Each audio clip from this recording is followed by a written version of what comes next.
what are you doing to make sure that we're going to have a legacy? What are we doing to make sure that this money does pass on to the next several generations? Or what are we doing to make sure that, you're passing on the right morals and values? Have you talked to somebody about this already? If not, you probably need to. Hey, we've amassed this wealth. How do we keep it? I think a lot of people know how to make money. Unfortunately, everyone knows how to keep it.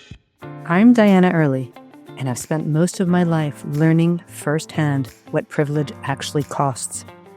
The legacy control, the family expectations, the guilt of feeling trapped in a life everyone thinks you should be grateful for.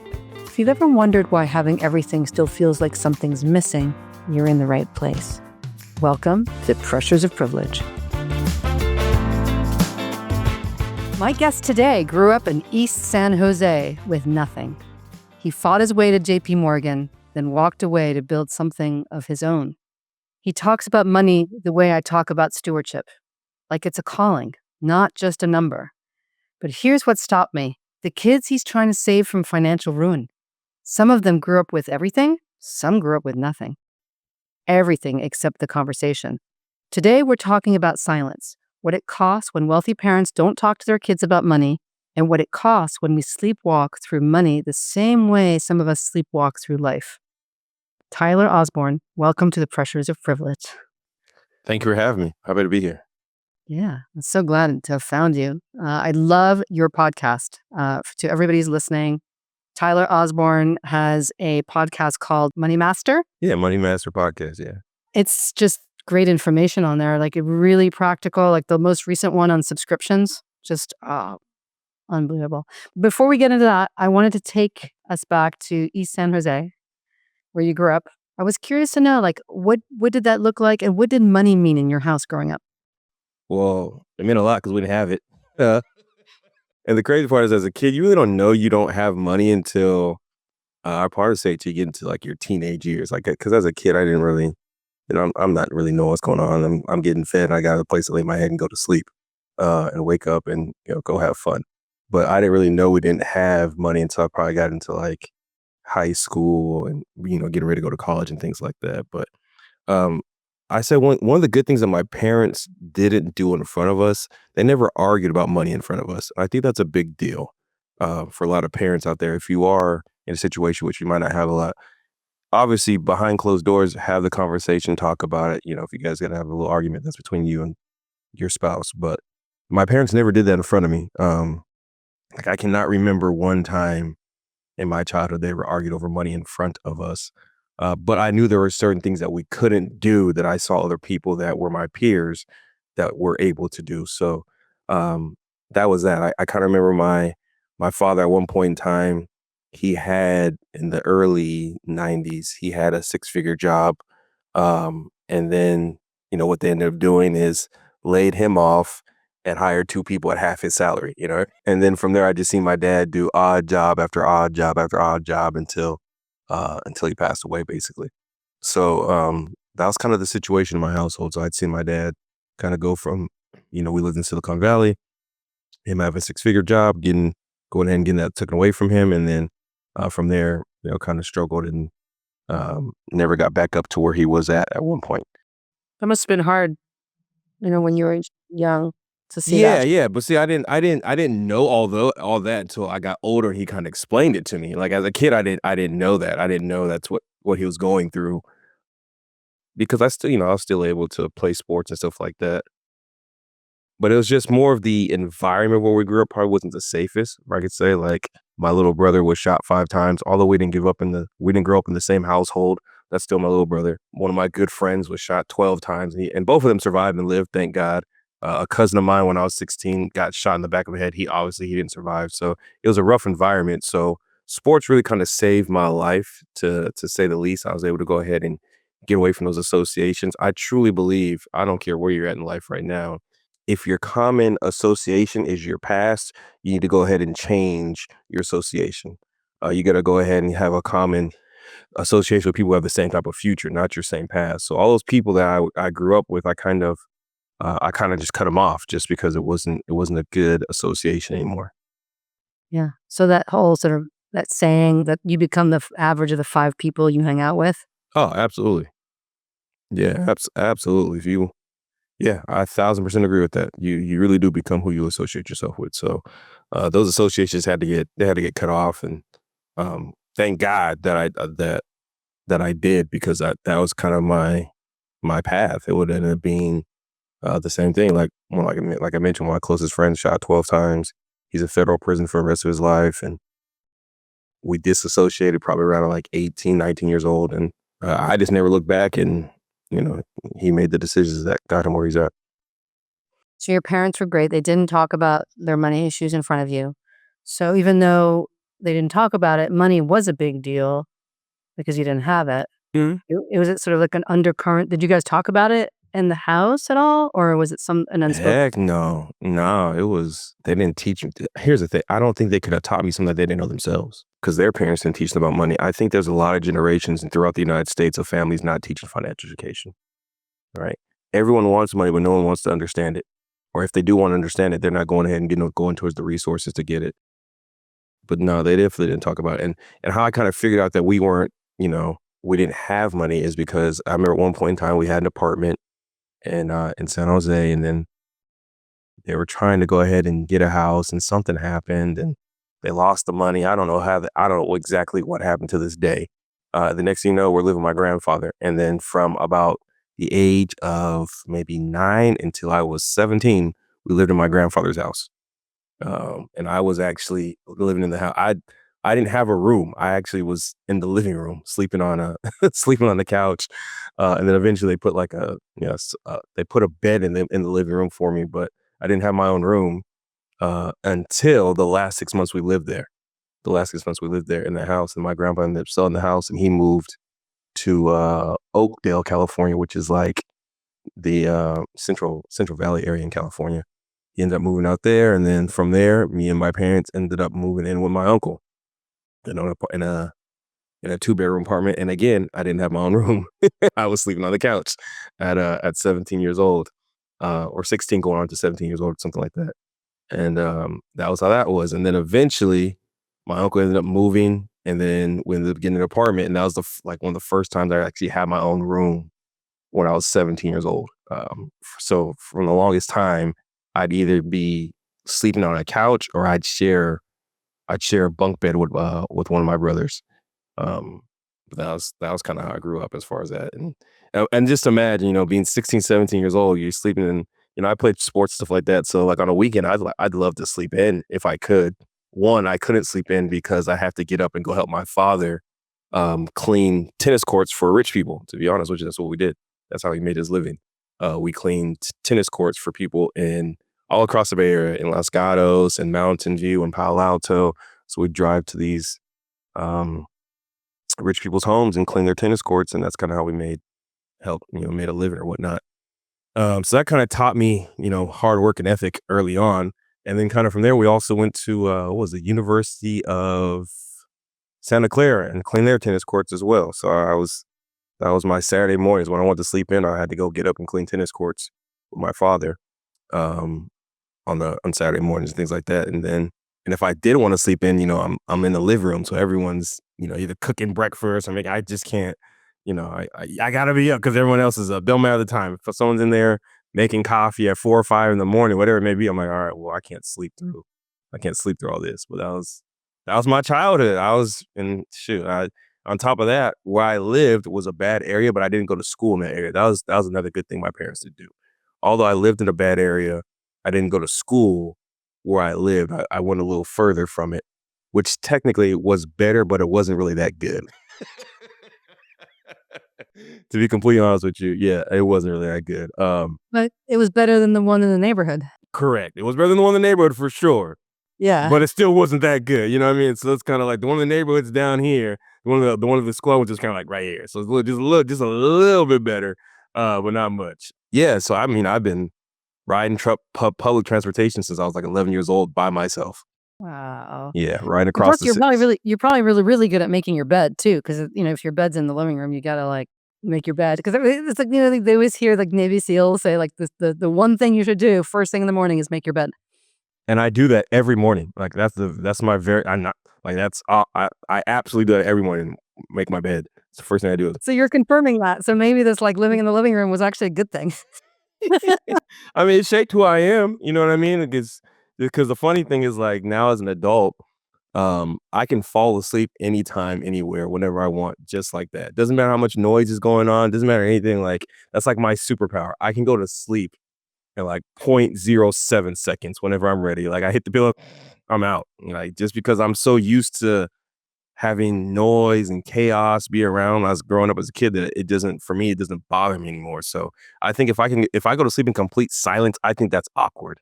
Um, yeah, I have to have like some type of something going on just because that's how it was for me growing up.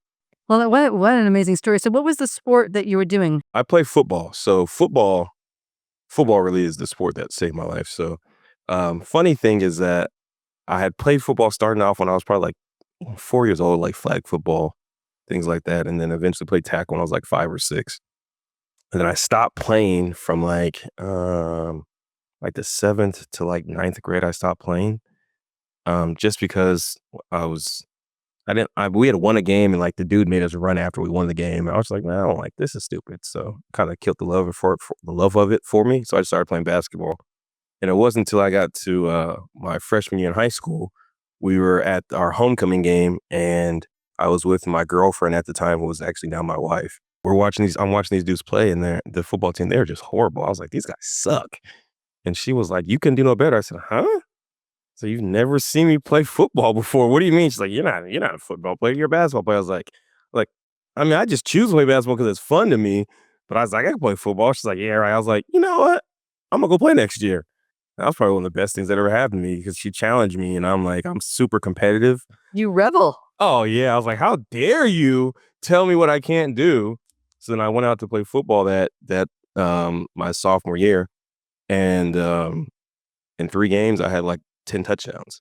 And then they're trying to move me up to varsity, but in California you had to at least be 15 years old to play varsity. So then by the time the first 3 games I scored 10 touchdowns. And the fourth game, I probably scored like 2 more. So I probably had like 12 in like 4 games or something like that. And after the fourth game, I turned 15 and I just got moved straight up to varsity instantly. So I only played like 4 games on JV, and then I had a few more touchdowns or so as a sophomore on varsity, and that's kind of how it all started. And then that's kind of how I fell back in love with football. I was like, oh, I'm actually better at this than I am at basketball, and it all kind of worked out from there. So how did you get from football in college to JPMorgan? When I was in school, I wanted to be a marriage counselor. So that's kind of the first thing. I wanted to be a marriage counselor because when I was in high school, I'd been with the same girl for several years, and now we're married and 4 kids, all that stuff. Cool. But I'd always been helping people like with their relationships. They'd ask me questions like, "Oh, this is cool." So I probably want to be a marriage counselor. And then I got married and decided, no, I want to be a marriage counselor. So I'm like, you know what? I got to figure my own marriage out before I start trying to help other people's. I was like, yeah, nah, I don't want to do that. And I was like, okay, what's the number one reason people are splitting up? And I found the number one reason for divorce was finances. So I said, okay, if this is the number one reason people are splitting up is because of money, I still want to help marriages. I should probably go ahead and work in this field. I didn't know too much about finances at the time, other than that I didn't have much growing up. And I just was one night I was praying. I'm a man of faith. I'm a firm believer in Jesus Christ. That's just me. So I was praying, and the Lord just kind of told me, hey, apply for JPMorgan. I was like, apply for JPMorgan.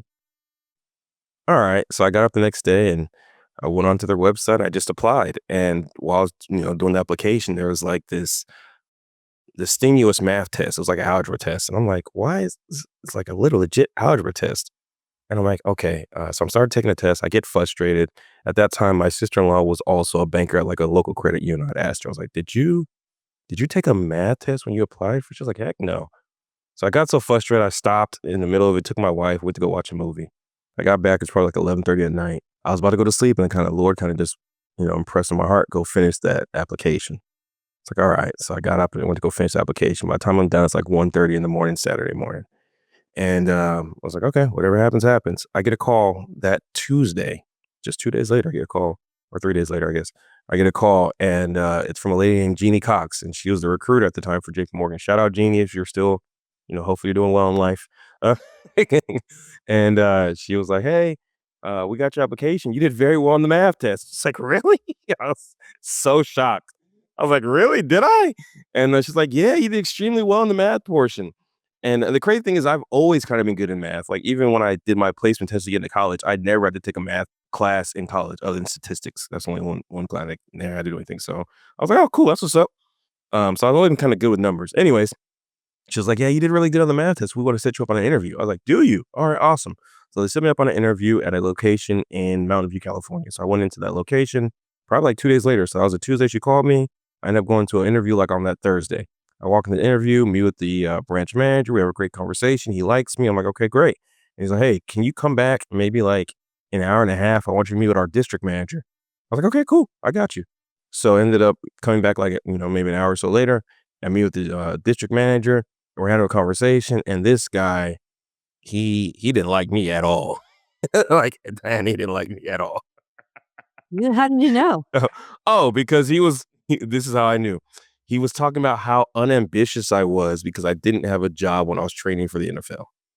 What? Yeah, he was just, that's kind of his thing. He's like, you're not that ambitious. You weren't working while you're training for the NFL. And it was just, and I was just like, okay. So I left out of there like, yeah, I didn't get that job. So I ended up leaving. And that was like that Thursday. So I want to say that next Monday, Jeannie called me. Hey, Tyler, how'd it go? I was like, I don't think I got that. That guy didn't like me too much. And I kind of explained the situation. She's like, you know what? I'm gonna set you up with a whole another interview out of that guy's jurisdiction and out of his district and kind of go from there. It's like, okay, cool. So they set me up on another interview in Fremont, California this time. At this hiring event, there was like maybe 3 candidates there or whatever. Anyways, I remember walking to this room. It's this long table, and there's 2 dudes in there. I can't remember what one gentleman's name was, but that gentleman's name was Eric J. Powell. I'll never forget him. Awesome guy. And for the next hour and a half, all we did is talk football. That's all we did. He didn't mention anything about sales or finances, or he was just impressed that I played college football and that, I made it to, the combine and stuff like that. So that's all we talked about for like the next hour and a half. Did you tell them about cleaning tennis courts? I did not actually. And honestly, this is the first time I actually even mentioned that on a podcast. I've never mentioned on my own podcast. That would have impressed me. Yeah, I've never mentioned that to anybody, but that's what we did. But yeah, we talked about football for like an hour and a half, and then I left out of there kind of confident because they didn't say I got the job or anything like that. They're like, we'll be in contact, So usually when they say we'll be in contact, you don't know if you're actually going to be in contact. And so end up leaving there, and then like a day or so later, I got another call from a lady named Vicky who was a branch manager at a location in Saratoga, California. She basically hired me on the spot, and that's kind of how I got in. And then while you were there 2 years? I was there 2 years, correct. Yeah. And then you left. And what did you see there that you couldn't unsee? That people that were wealthy own businesses. It made so much sense when I was going through it. But growing up, I always thought, if I wanted to be wealthy, I could work somewhere, make a bunch of money, and be wealthy that way. But nah, just if you want to be wealthy, you have to own a business. Kind of just made sense to me. And I don't think wealth is just based upon money. I think it's also time. Because time for me is my biggest asset. You can always make more money, but you can't get your time back. So, and I just started being introduced to people who really just made me understand more when it came to finances and business. And I'd see so many different people that were, they'd either be property managers or they're real estate brokers or they own some type of tech company. Because I'm in, the tech capital of the world, Silicon Valley. So I just seen so many different things like, it just kind of makes sense for me to go ahead and be a business owner. And then I read a book as well that was recommended to me. It's called Rich Dad Poor Dad. I'm pretty sure you've heard of Rich Dad Poor Dad, right? But it wasn't the first Rich Dad Poor Dad. That book is awesome. The first one's awesome, but it was the second one called Rich Dad Poor Dad, The Cash Flow Quadrant. And in the cash flow quadrant, it talks about ESBI. E stands for employee, exchange your time for money. S stands for self-employed. You basically own a job at the end of the day. So if you don't do it, you won't get paid basically as a self-employed. And then B, as a business owner, you have a business that has a system that regards if you're there or not, you still make money. And then I stands for investor. Your money makes money for you. And I was just, looking at the quadrant like, okay, if I want to be wealthy, it kind of makes sense for me to be on the right side, not the left side of it. So I need to be a B or an I. So that's kind of one of the main things I saw being at JPMorgan. But here's another thing is that the wealthy individuals that were my clients were generous people. they wanted to help see me succeed or help see me win. A lot of times the stereotypes that I was kind of heard and learned as I grew up was that, in order for rich people to get where they're at, they had to be, you know, they had to do something wrong or they had to be a scumbag or whatever it may be. And then that's not what I had encountered. That's not what I had seen. That's not what I had, that was my experience. I had noticed that a lot of these people were generous and they wanted to see the people win. I've yet to meet a person who's successful that doesn't want to see someone else become successful. Yeah, they truly believe if they can do it, someone else can do it as well. I was having a conversation with my daughter and my son yesterday.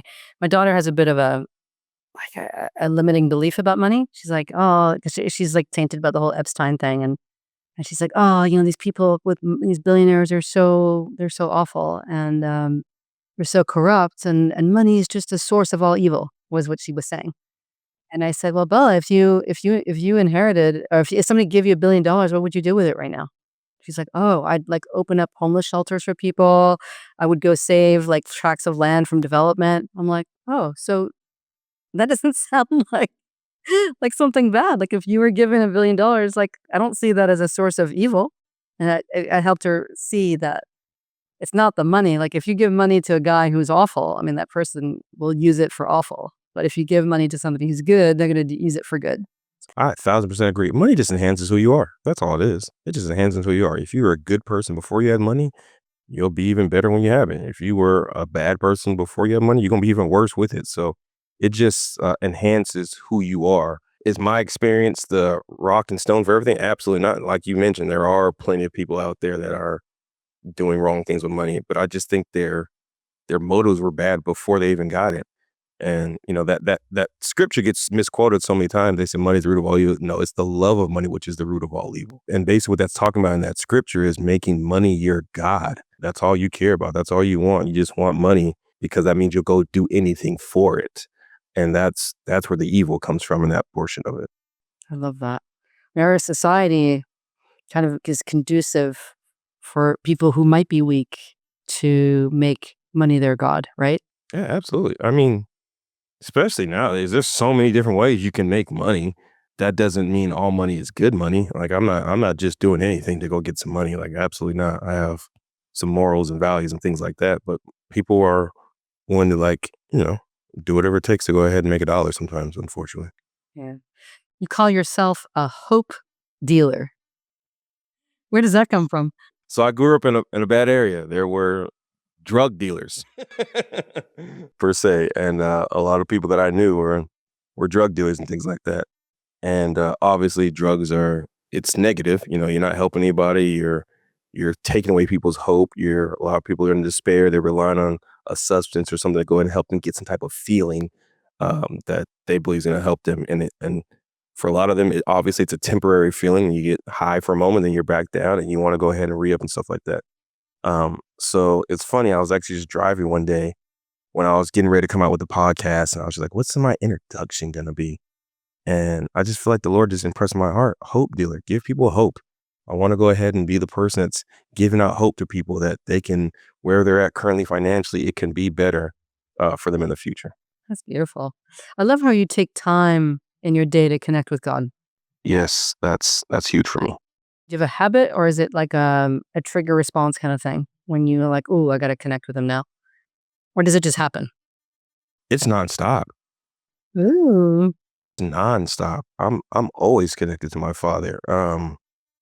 But I give glory to God in everything. I wake up, first thing I do is I thank the Lord, and then I have my time in the morning, in which I go ahead and spend time. I read my Bible. I'm in my prayer. I do that. That's my daily routine. I have to do that. I have to be in my Word, and I read my Bible and I pray. But I'm constantly praying all the time. Like I pray over this meeting.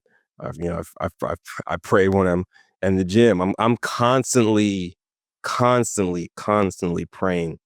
Um, I'm constantly praying for people. If I see, I might be driving, I see an ambulance, driving by. I'm praying for whoever they're gonna go see right now, whatever it may be. I'm constantly praying, and that's a part of my life. Just because I know where I could be, and as much goodness God has done for me not to give glory and praise would be foolish on my behalf because I've seen so many good things he's done for me in my life, and also in the lives of others as well. So I'm constantly praying and believing and in communication and trying to be obedient the best way I can. Yeah. Well, he's done a lot for you, but you've allowed him. Yeah, I don't know if I had a choice, but yeah, but yes, absolutely. You know that joke about the person, like the people who like during a flood, they're like praying to God, Praying to and then God, yeah. the people come in the boats like, "Why don't you come on the boat?" They're like, "No, no, we're waiting for God. We're praying to God." And then the flood gets worse and worse. And each time they come back to try to save these people, we keep saying, "We're waiting for God." Finally, they die to go to the pearly gates, and they say, "God, we were just waiting for you." He's like, "I sent you like 10 boats, Goodness, and and you didn't it's so listen." that is so true, and I truly believe because I'm not the only one in the world that be out here praying and believing and having faith and that is blessed and stuff like that. But I truly believe that sometimes people forget how God works. Like when He blesses somebody, He uses people to be blessings to other. And I just want to be a blessing to other people. And what I mean by that is like, let's say a person's they're praying for I don't know, let's just say money or it is. So I say a person's praying for money. Like God doesn't rain money out the sky or he doesn't drop houses out the sky or he doesn't go ahead and drop cars out the sky if that's what a person's in need for. Because if he did, people would get hurt. Right. What does he use? He uses people to be blessings to other people. So a prayer of mine is, Lord, use me to be a blessing to somebody else. I want to be a blessing to somebody else. And I know if I'm a blessing to somebody else, ultimately I'm going to be blessed as well. So that's just kind of my thought process. So I always want to add value to a person any way that I possibly can, just because if I can be a blessing to somebody, um, I just know my cup is going to overflow. I love that, Tyler. That's so beautiful. Thank you. Yeah. You did an episode recently on the Vanderbilts and the Rockefellers. Hmm. There's one family lost it all. One built a system that's still running. Um, what do you think was the real difference? One had a plan, one didn't. One understood what they're trying to do, where they're trying to go, and they educated their heirs on what to do next. And also one had a team and one didn't. What I mean by that is the Vanderbilts didn't necessarily have a team like the Rockefellers did. The Rockefellers and they're the ones who came up with the what's called a family office. Are you familiar with the family office? Yep. Okay, Yep. cool. So, and for those who are listening that might not be familiar with the family office, it's, you have a group of different professionals that come together that's just going to go ahead and work for one particular family. And they might have multiple families or whatnot, but typically, you might have in your family office, you're going to have a CPA, basically a tax professional. It's going to obviously, help with the tax situation. You're going to have a lawyer as well. Typically, they're going to be dealing with the trust and the wills and things like that, and also helping when it comes to any business contracts. You have a lawyer in your staff. You're going to go ahead and have someone's going to be a business advisory person. It's going to help, when it comes to advising with the business, and they might be the overseer of all the businesses overall. Then you're going to go ahead and have a wealth management person. They're going to be helping with your stocks and bonds or whatever it might be that you're invested in. And you're going to go ahead and have a risk mitigation person. This person has to be dealing with insurances and stuff like that. But what I find out is that most families, if you have these 5 or 6 different professionals, they're not communicating together. So if they're not communicating together, this guy got a plan, this guy got a plan, or this lady has a plan. Everyone has different plans and different ideas, but it's not all coming together to go ahead and help benefit the family. So the Rockefellers like, no, we need to come together. This is what we're trying to do. We're trying to make this be last for 100 generations per se. So they're the ones who came up with that structure of a family office. The Vanderbilts, they weren't thinking the same way as that. So when their kids inherited the wealth, they went ahead and did different things with it. Instead, the Rockefellers had a legacy plan to make sure that like, hey, we're going to go ahead and have trusts set up. And in these trusts, we're going to have different life insurance policies set up. And every time a person is born, we're going to go ahead and make sure they get X amount of dollars in life insurance on them so that when they do pass away, that's going to go ahead and replenish the trust. On top of that, within inside of our trust, you can't just go in there and just take money from it. It has to be for some type of educational purposes or business purpose. You have to have plans to go ahead and put it back into there or whatever it may be. But they had a structure for that. And the Vanderbilts did not. And because they didn't have a structure and because of that, they ended up, unfortunately, losing a lot of that wealth. While now the current Rockefellers are richer than what they were when they first got the money. Well, not only did they have a structure, but they also had a very entrepreneurial business approach, and they wanted their heirs to have that as well. I see a lot of people in my world who give trust funds to their kids, but they don't instill an entrepreneurial business mindset.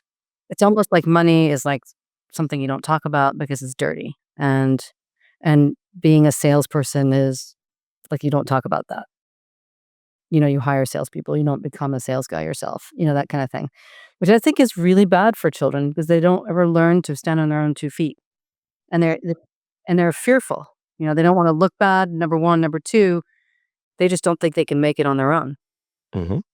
I agree for sure. I think, and I'll ask you this question: would you ever give a machine gun to a baby? No. They're gonna hurt themselves, right? They're not trained to do that. They don't know what the heck to do. They're gonna harm themselves. So when you give someone who's uneducated about money a bunch of it, what do? They spend it, but they harm themselves too. Because a lot of times, if they didn't have to go ahead and amass the wealth, what do they care if they spend it? So, and that's what happened with Vanderbilts. Probably a lot of guilt and shame for having inherited it, and then they need to medicate themselves to deal with the guilt and shame. And I think there was also the Rockefellers set up. I think it was the family that they got into banking, and they had each brother go. They start a bank in different places, and then they were able to share their knowledge of each bank with the other siblings. So they could say, well, this branch is doing, we're having this problem. And then the other branch would say, we're having this problem. And they could sort of help each other solve each other's problems. Correct. Yeah, that family is very entrepreneur minded, and they understand how the marketplace works. If you can solve a problem, you can make money. So they're problem solvers for sure, and making sure they amass that wealth, and still got it to this day. So, which is a blessing for sure. That just means that that family passed down the right values when it came to money. They passed down knowledge and education when it comes to money and not spending habits. So, and I think too, what happened probably with that family as well is they weren't impressed by money. What I mean by that, what I think is, if a person is impressed by something, they're never going to have it. Meaning this, let's say you walk into a $30 million home and you're like, oh my goodness, this is an amazing house. Oh my, I'd love to have this one day. You're impressed by it. So that means in your head, you don't think you could ever achieve it. I think a lot of people in that family, they had already seen, all the fancy things in life, so they're no longer impressed by it. So money was no longer something in which they're worried about having. They're probably more worried about adding value to the world. I love that. Adding value to the world. There's so many ways of doing that too. I mean, you can do it through philanthropy. Yes, absolutely, absolutely. And it's funny because I believe in philanthropy. I believe in giving, things like that. It's always funny to me when a person's like, when I get a bunch of money, I'm gonna start giving. I'm like, okay, are you currently giving now? Well, Ah. nah, no, you're not. You're not finna do nothing when you get more money. Because if you're not doing it with $10, what makes you think you're gonna do it with 10 million? You know? Like, it's just not. That's not how it works. You're not just gonna s- just turn on a switch. That's not how it works. So we're creatures of habits. So these habits, and that's what I teach a lot of, is I'm not worried about how much a person can save or invest right now. My job is to help you get the habits to which you start just doing it.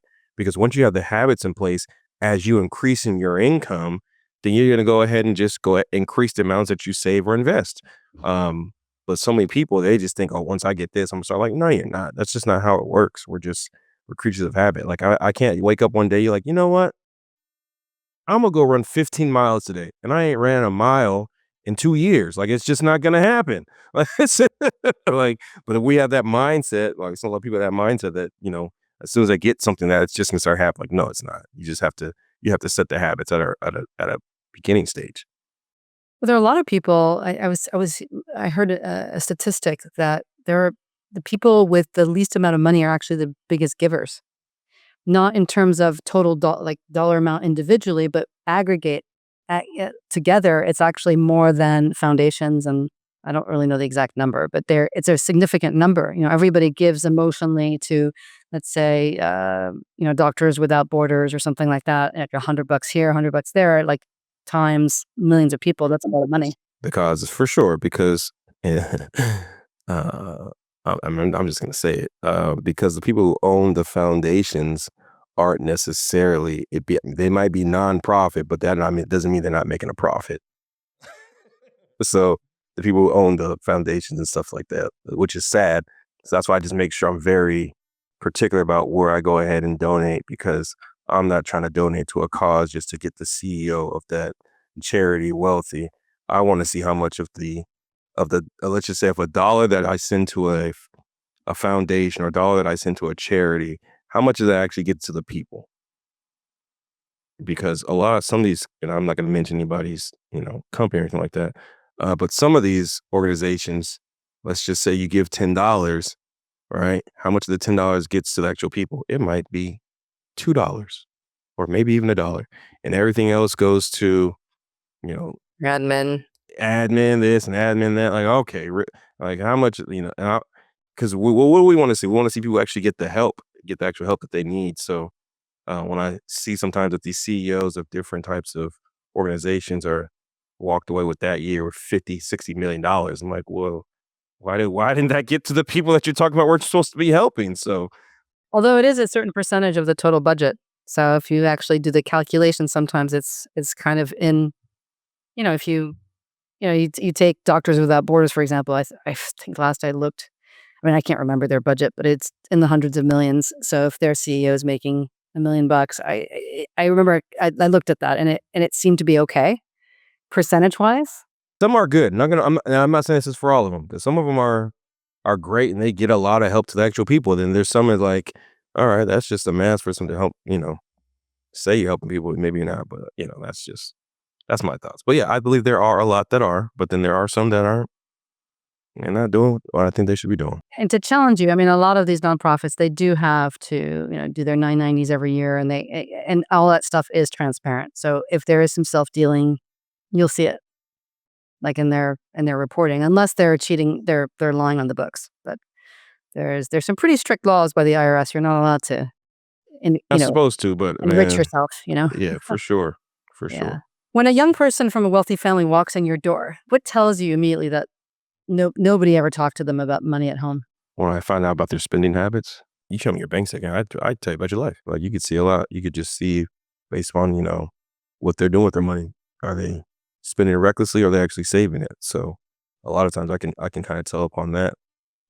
And then also how humble they are or they are not. Like, some are extremely humble and some are arrogant. That's it. And the good thing about what I do is I pick and choose who I work with. If I don't like you, I got to work with you. It's interesting that you say humility. Now I know, like in the Bible, like Jesus, like was humble, and that's sort of a model to strive for. But how does that, in the United States, being humble is not really something people strive to be. I've noticed, like humility in Europe is definitely more of a value, like a common value. I wonder why. Well, I see it with like marketing. There's a lot of Europeans who just don't like the American way of marketing themselves. Mm, mm. Oh yeah. Oh yeah. Okay. So if you're talking about that, I think Americans, we like seeing the glitz and the glamour and the flashy. So so in our marketing, I 1,000% agree with you. Like, yeah, it's a lot of over the top. But that's how, like, especially, like, let's just say your person's on social media and they're trying to market a course or something. What are they gonna do? They're gonna be in front of a mansion with a Lamborghini or a Rolls Royce and look how much money I made and this and that. And this person probably they might have rented all that. Uh just for the video. But as Americans, we see that it's like, oh, I want that, and that's something that I want, I'm attracted to it, so now it's a marketing ploy for a lot of different people. Well, you give me an idea. It's like you got to market the thing that they want. Like they want the Correct. Lamborghini, the car, maybe the loving marriage, right? Yeah, so it's what they're marketing typically is the lifestyle, right? What's the lifestyle? You talk about the difference between liabilities and income producing assets. Uh, do you find that wealthy kids actually know the difference, or did abundance make them blind to it? I think abundance might have made a lot of them blind to it. Not all of them, because a lot understand, and they're taught, that aspect of, hey, if I'm gonna buy something, why would I buy a liability? I'd much rather buy an asset or an income producing asset. So I think a lot of times it needs to be taught in the household first. If it's taught in the household from the parents and understanding, like, hey, yes, you come from money, but this is my money. Let me teach you and show you how to make your own. I think that'll benefit a lot of them. So how if a parent's listening to us right now, like if they've never talked to their kids about money, where do they start? I got a free course. Nice. Oh, where can they find it? They can find it on my website. They can go to moneymasternation.com and get And access what's to the the free course course. called? It's actually Money Master University. Right, and it's a free course. That's so Free cool. course. Free course about money, teaching how to budget, teaching how to go ahead and get out of debt, teaching how to go ahead and about investments, teaching how to put your kids through college, like all kinds of stuff right there Wow. on the That's a website. huge value for hmm free. My For God. free. I get it for free. I probably spent 50, 60 hours putting together this course. So, all I got to do is go click on it and take it for free. Materials and everything in there. There's all kinds of PDFs to help you and me talk you through it and how to game plan and also how to help. It talks about doing finances as a couple as well. So it's a free resource that people can have access to. That's so Um, cool. but if they don't want to listen to me, that's fine. There's so many different resources out there. I think just starting to talk, just having the conversation about it, having the conversation about finances, opening it up, starting teaching them, simple things, understanding like things like the rule of 72 or how your money grows or how your money can get taxed or even understand what taxes are.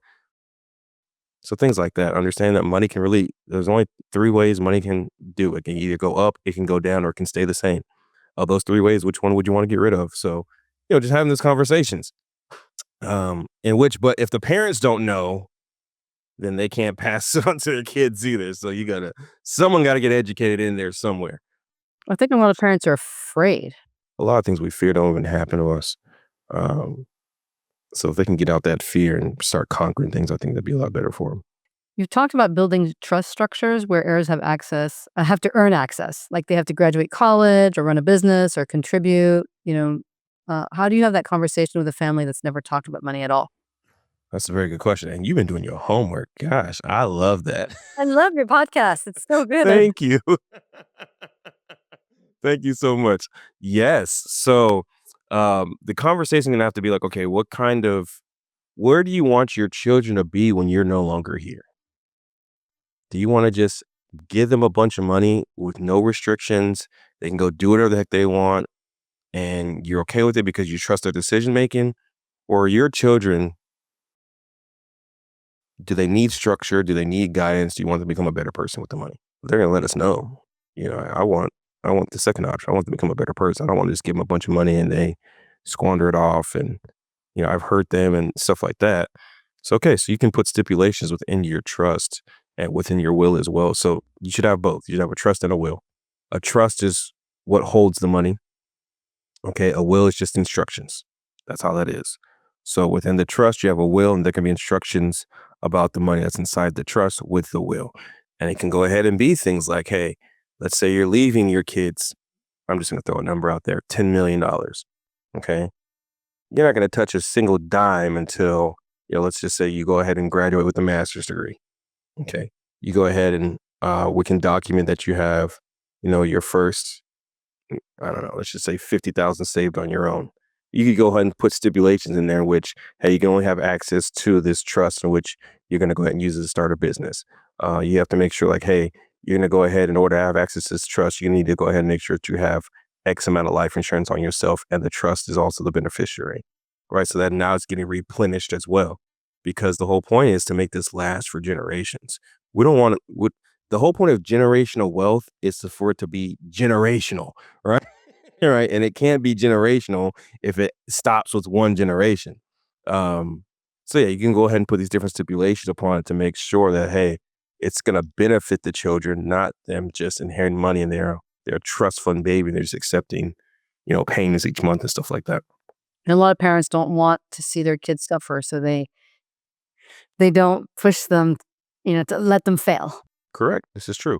And then also understanding and have this conversation before it even gets to the point of them passing away. How do we make sure that this trust doesn't end?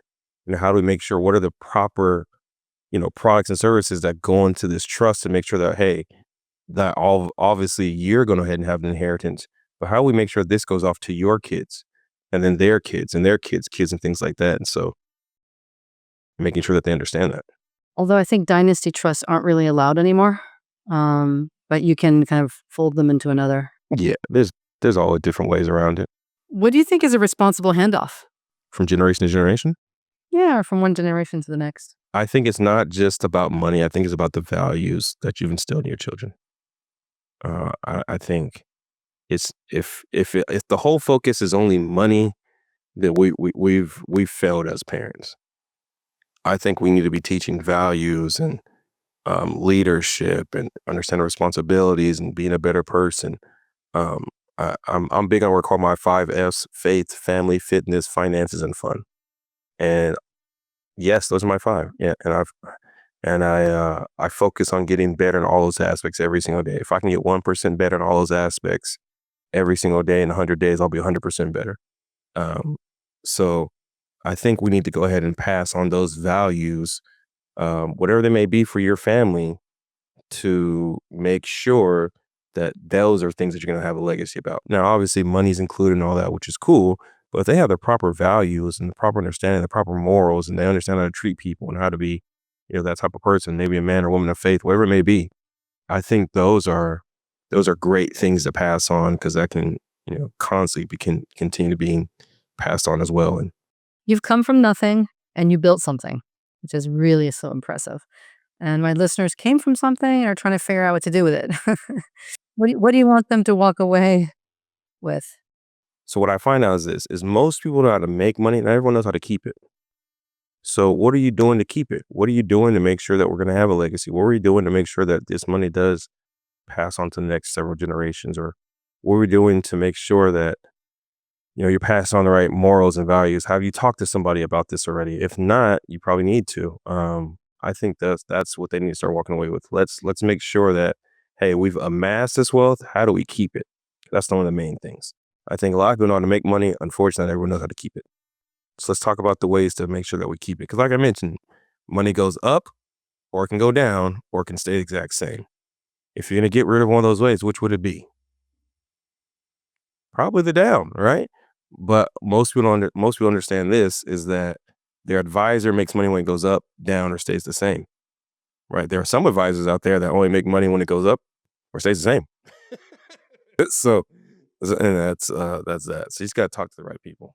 And you know those people.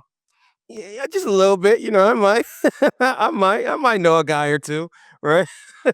Well, it's good that people know what you Yes, offer. I mean, it's absolutely. pretty cool. I mean, wow, this is so cool. And it's just there's a lot of people who don't know what their values are. Mhm. Do you help them with that process, or do you point them to people? No, I do. I have a coaching program Really? on the 5 F's. I have a whole Wow. coaching program where I teach people and help them get better in all those aspects, like your faith, family, fitness, finances, and fun. Like I'm big on all 5. I just truly believe, like, okay, so one of my favorite verses in the Bible is Proverbs 10:22. It says, "The blessing of the Lord makes one rich, and he adds no sorrow with it." And that word rich doesn't just talk about money. That means wholeness in all aspects of your life. I don't want you to be wealthy, but then you're have broken relationships. I don't want you to be wealthy, but then your body is sick. I don't want you to be wealthy, but you can't even have a conversation with your kids. Like, or I don't want you to be wealthy, but you can't even go ahead. You don't even know how to have fun anymore. All you've been doing for the last 20 years is working, working, working. You've amassed wealth, but you can't even enjoy it. So I have a whole coaching program on the 5 F's to help a person, to make sure that they get better in those different aspects of their life, because it's not just about having money, it's about being whole in your life. So, and then there are some people who might have these other areas. They might have a great faith life, but they don't necessarily understand how to go ahead and keep their money, right? Or you might be having too much fun. You don't know how to go ahead and keep your relationship. So I want a person to become whole in all aspects. So I have a coaching program on that. So, what if they have other values that are not part of your 5 Fs? And that's fine. They don't have to have my same values, but the question is, do you have any? Yeah. All right. What do you stand for? Because if you stand for nothing, you don't stand for anything at all. Right. So I have to make sure that what do you stand for? I'm going off of what I stand for and what I believe. And a lot of it can be universal for a lot of different people, because those 5 things, I know a lot of us want to go ahead and strive and achieve and do great in. But if those are not your 5, that's totally fine.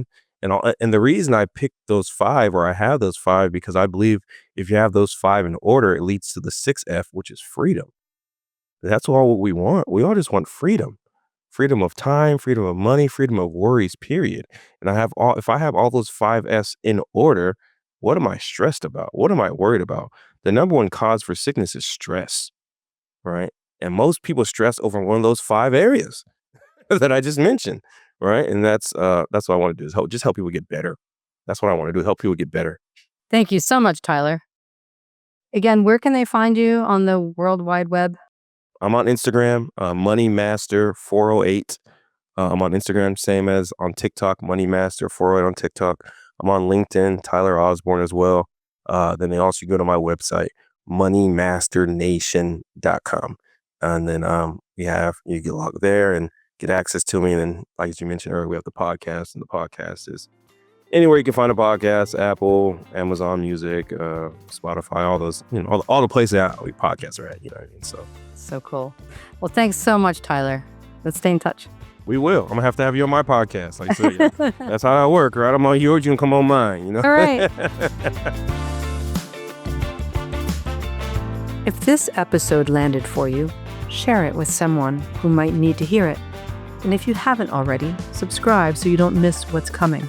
But here's the real thing I want you to know. If you're carrying something you can't talk about, if you have every resource except someone who actually understands what wealth costs, I work one-on-one with people like you navigating exactly that. You can reach me at DianaOehrli.com. Thanks for listening.